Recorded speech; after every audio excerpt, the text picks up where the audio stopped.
Welcome to Mathenatic. We are revising concepts for paper 1 and we are now focusing on sigma notation.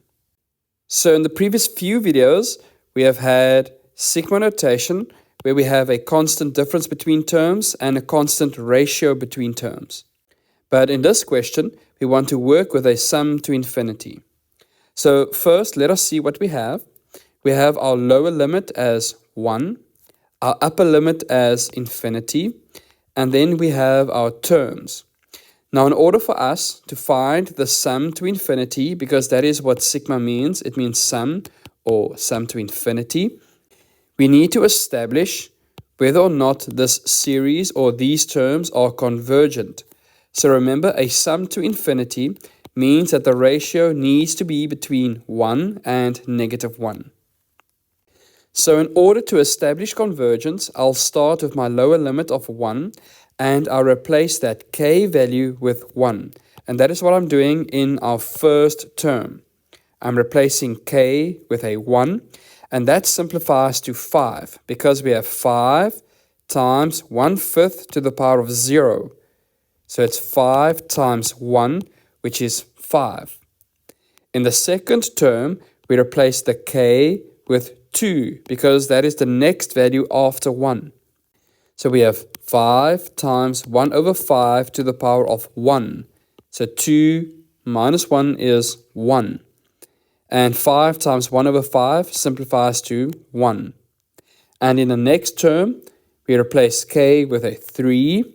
So we have 5 multiplied with 1/5 to the power of 2. And that simplifies to 1/5. So now we have our first 3 terms in our geometric series. And from this expression, we can withdraw the following information. We have term 1 is equals to 5, therefore a is equals to 5. Then the ratio between terms is 1/5.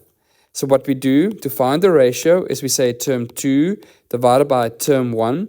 So that is 1 divided by 5, and that is 1/5.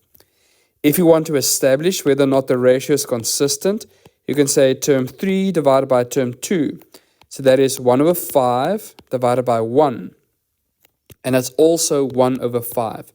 So we can see we have a constant ratio of 1/5 between terms.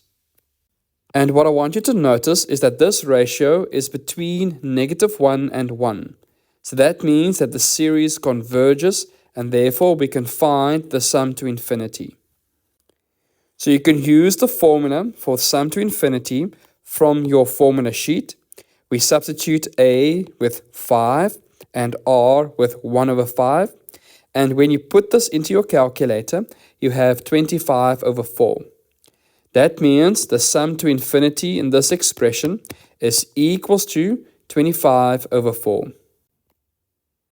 Thank you for watching. Support us by liking and subscribing to Mathenatic.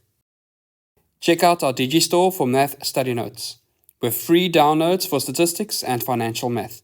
Follow the link in the video description.